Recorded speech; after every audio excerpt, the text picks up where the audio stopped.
Bonjour, aujourd'hui on va voir ce que c'est que le modèle en cascade. Alors le modèle en cascade se veut l'un des premiers modèles qui a été élaboré par Royce dans les années 70. Alors l'idée c'est quoi? Nous disposons d'un cahier de charge. Il s'agit de réaliser une application qui répond aux exigences du client. On va essayer de suivre un processus bien déterminé. Donc, notamment ici, c'est le modèle en cascade.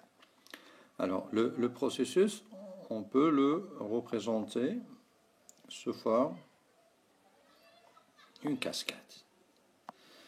Voilà, donc vous avez ici la cascade et sur les différentes marches de la cascade, je vais placer les différentes étapes. Par exemple, ici, je vais dire la phase d'élaboration des besoins. Donc là, c'est la phase d'analyse, conception, la phase de développement, la phase de test et la phase de test.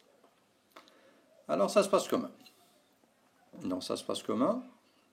Alors, selon ce modèle en cascade, donc les ingénieurs logiciels au début, ils vont se concentrer sur une étape particulière. On commence par la première étape, c'est l'étape ingénierie des besoins. Donc, ingénierie des besoins, on va essayer de spécifier la liste des besoins, bien sûr, en respectant le processus en question, le processus de la collecte et de l'ingénierie des besoins. Donc, supposons qu'on a élaboré la liste des besoins fonctionnels et les besoins non fonctionnels que nous avons placés dans un document cahier de charge, CDC. Donc, on va essayer de prendre et de considérer l'ensemble des besoins. Donc, c'est pourquoi on va dire que l'on va faire du 100%. On va faire du 100%. Et donc, la production de cette phase, c'est l'élaboration du document cahier de charge. Donc, après, qu'est-ce qu'on va faire? Après, on va tout simplement passer vers la phase qui suit. C'est la phase d'analyse. Alors maintenant que nous sommes au niveau de la phase d'analyse, il y a les ingénieurs qui vont prendre cette réalisation, ils vont la considérer à leur niveau, ils vont démarrer leur travail d'analyse. Donc si je veux me référer à la notation et au langage humain, donc à ce niveau-là, on peut faire un travail de modélisation à base des diagrammes, par exemple de use case, des diagrammes de séquences, de communication, etc. Notamment les diagrammes de classe aussi, les classes d'analyse.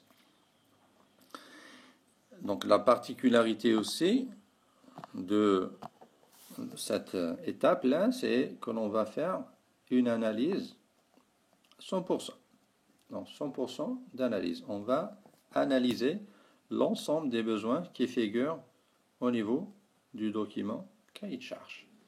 Et nous allons produire ce qu'on appellera un modèle d'analyse.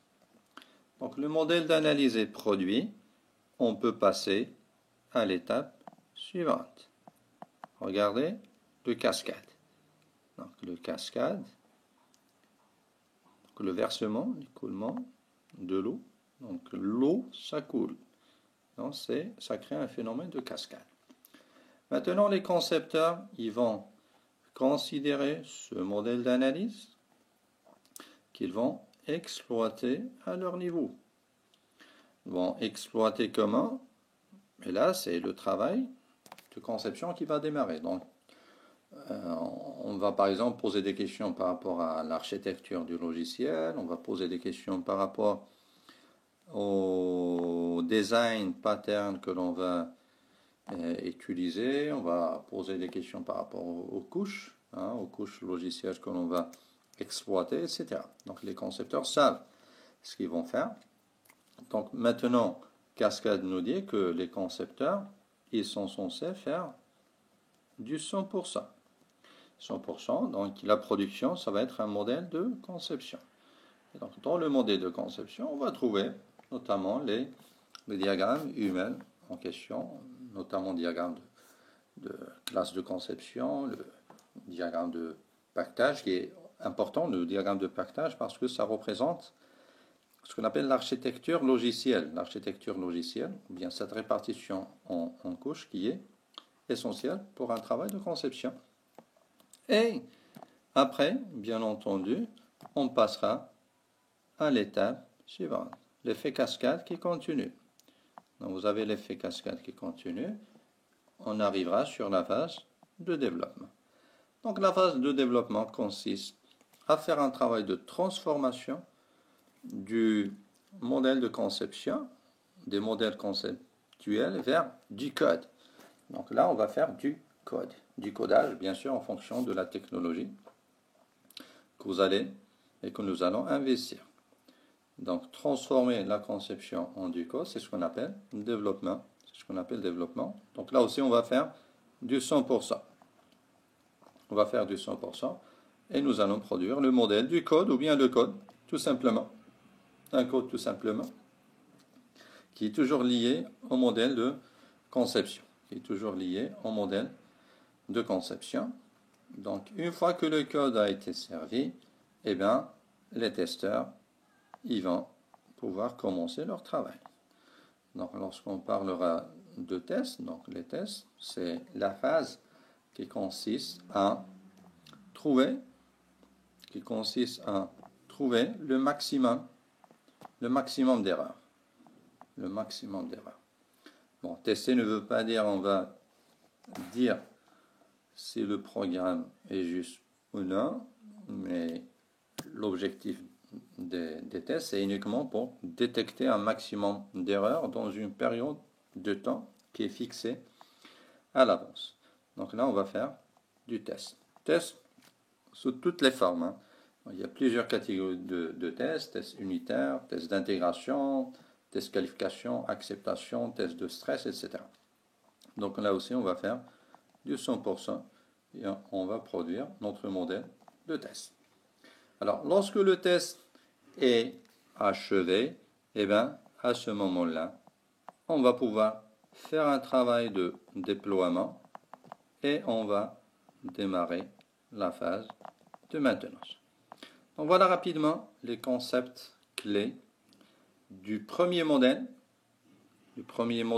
de processus logiciel qui est le modèle en cascade développé par Royce, comme j'ai dit, aux années 70. Voilà, merci pour votre attention.